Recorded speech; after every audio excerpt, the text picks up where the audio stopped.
Des menaces les plus sérieuses, là, évidemment, c'est le gros trio qui est là, Vermette, Massé, sur la patinoire du côté de Chicoutimi. Mais est-ce que ce sera l'échappée? Il s'avance, il est complètement seul. Le tir est attrapé, effleuré le poteau de Félix. Qui se promène le long de la clôture. Séguin va envoyer à Chouinard. Le tir de Chouinard, ça a dévié. C'est pas assez près de se retrouver derrière la vallée, ce tir de Chouinard. Là, c'est Marshall Lessard. Un bel arrêt. Là, c'est la vallée qui doit se signaler. Derrière, il y a une autre passe vers Plourde. Il n'y aura pas de dégagement refusé là-dessus. Au moment où on tente... Oh, revirement! Le tir et le but! Un revirement, c'était très rapide. Tir partie supérieure. Et c'est le Drakkar qui ouvre la marque. C'est Plourde. Oui, Charles, oui. Le jeune de 17 ans. Écoute, il a un bon lancer, Plourde. Très bon lancer et l'importance de créer des opportunités. On a mis beaucoup de pression sur les défenseurs qui ont commis de mes vues. Et Louis-Charles Plourde, là, qui a récupéré et l'a amené dans un tir dans la lucarne, en haut à droite. Donc, 1-0 Drakkar, Éric. Ça fait du bien avant la fin de la première période. Alors, Louis-Charles Plourde, le numéro 42, qui marque alors qu'il ne restait qu'une minute 7. Et qui obtient une passe là-dessus? Un septième, Mathias Melowski. On va l'annoncer dans quelques instants pendant que le Drakkar est profondément dans son territoire. Melowski s'avance du côté droit. Le tir et bel arrêt sur ce tir de Dumont. Un retour et un autre arrêt. On a décoché un tir qui a frappé la jambière de Ciarlo. Là, derrière, on tente de ramener devant. Il y a un joueur qui a perdu son bâton. Mais les Saguenayens continuent d'insister. Et le but! Un tir de la ligne bleue. On continuait d'insister. On a gardé la rondelle. Rondelle qui s'est faufilée. Je ne crois pas qu'on a fait dévier là-dessus. Je crois bien que c'est Tremblay Mathieu qui a vu son tir se faufiler jusque derrière le gardien Ciarlo. Alors, on ramène les deux équipes à la case départ. C'est maintenant 1-1. Un but, on avait tout juste franchi la moitié du match. 10 minutes 26. Non, exact. Là, un tir qui a surpris peut-être Olivier Ciarlo. On a du côté du Drakkar.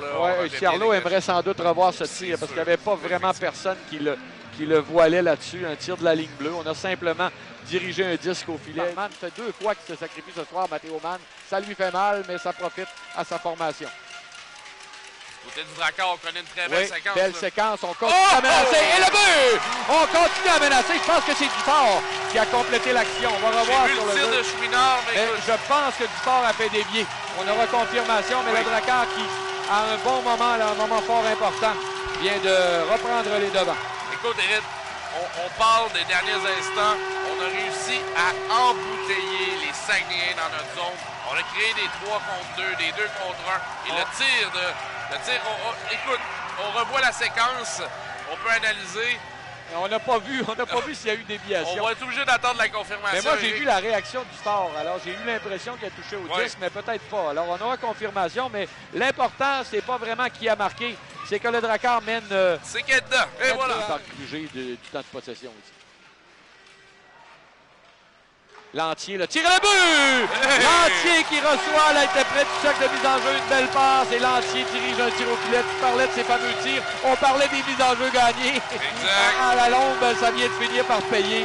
Lantier touche la cible. C'est 3-1, Bécomo. Et je suis content pour le jeune Julien Lantier. Écoute, c'est le jeune défenseur de 16 ans qui est dans l'ombre. C'est sûr que devant lui, il y a des gros défenseurs. Il y a des grosses chaussures à emboîter. Mais son tir, là, beau tir sur le champ. Il a reçu une très belle passe. Je crois que c'est Melowski qui a envoyé.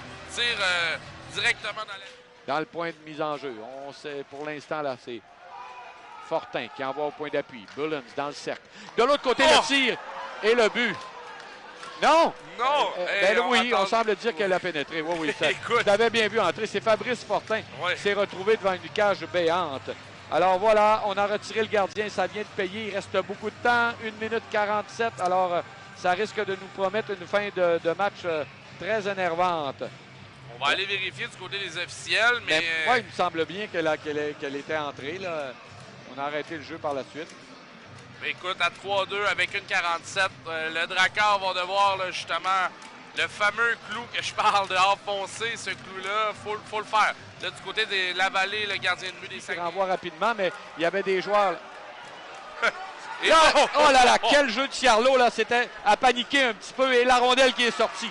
Là, il n'y a plus de gardien, on lance, et le but! Voilà, on va arrêter d'être sur les nerfs, et c'est Félix Gagnon qui va compléter dans une cage déserte. Il le mérite grandement, le numéro 22.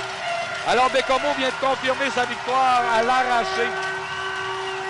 Alors qu'il restait 10 secondes,9. Donc, c'est un but qui surviendra à 19,51. 19,51, oui.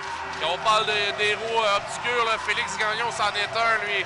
Et justement, gagne les mises au jeu importantes et est un bon attaquant avec un style défensif. Et ce genre de but-là, ben, il le mérite en fin de match comme ça. Là. Et du côté de Gagnon, il s'agirait de son...